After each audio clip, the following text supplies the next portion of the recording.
আমরা এই পাশ থেকে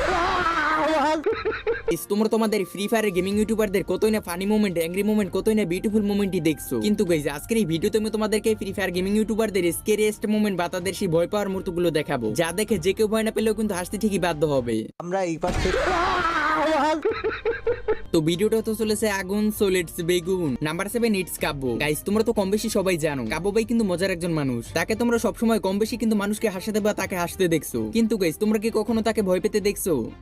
তো কাব্য ভাই একদিন সবার মতন বাজিপুরে সেই ঐতিহাসিক গেম গ্রেনি খেলতেছিল। আর তোমরা তো জানোই কাব্য ভাই যেখানে আছে সেখানে মজা হবে না তা কি হয়। কিন্তু গাইস এই ভিডিওতে মজার কথা বাদ দিলাম, কাব্য ভাই এই বুড়ির গেম খেলার সময় কিছু কিছু জায়গায় একেবারে সিরিয়াস ভাবে ভয় পেয়েছিল।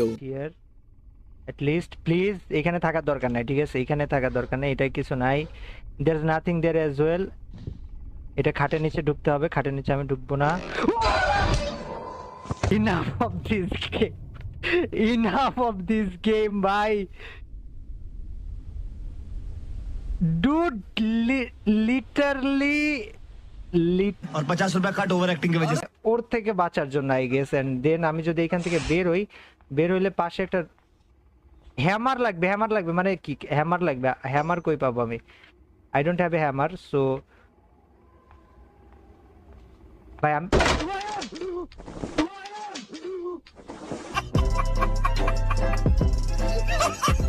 তো গাইস দেখতে তো বলে কাব্য ভাই আই থিঙ্ক প্রথম ক্লিপে তো তেমন একটা ভয় পায়নি, বাট সে দ্বিতীয় ক্লিপে কিন্তু একেবারে সিরিয়াস ভাবে ভয় পেয়েছে, যা তোমরা তার মুখ দেখেই বুঝতে পেরে গেছো। তো আরেকদিন কাব্য ভাই ক্রিমসন সোনো নামে একটা হরর গেম খেলতেছিল। আর এই গেমের কনসেপ্টটা হলো মূলত ভূতুরে এক্স গার্লফ্রেন্ড নিয়ে। গেমের শুরুতেই কাব্য ভাইয়ের বর্তমান গার্লফ্রেন্ড তাকে ইনভাইট করে তার বাসায়, আর ওই দিনই ছিল ক্রিসমাস স্পেশাল ডে। আর যখন কাব্য ভাই ওই বাসায় যায় তখনই তার সাথে দেখা হয়ে যায় তার ভূতুরে এক্স গার্লফ্রেন্ডের সাথে। এরপরে কাব্য ভাই ওই বাড়ির ভিতরে আটকে পড়ে। তারপরে তাকে কিছু মিশন দেওয়া হয়, আর এই মিশনগুলো কমপ্লিট করতে গিয়ে এই কাব্য ভাইয়ের অবস্থা ভয় খারাপ হয়ে যায়। টলিজা আমার চাবায়া খাবে এমন একটা অবস্থা। আর ভয় তো ভয় দেয় না, নরমাল ভয় ওই ভাই জীবন যৌবন বের করে ফেলা দেওয়ার মতো অবস্থা করে।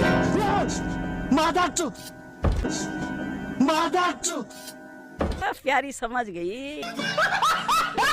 থেকে পালাইতে পারলে একবার হয় আমি এই বাড়ি পারমাণবিক বোমা দিয়ে উড়াইয়া দিব। You don't know me.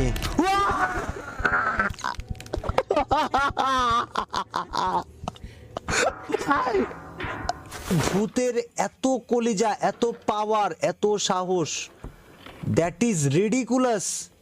ওই তো এদিকে কি আছে, এদিকে কি আছে আমি জানি না, বাট আমরা এই পাশ থেকে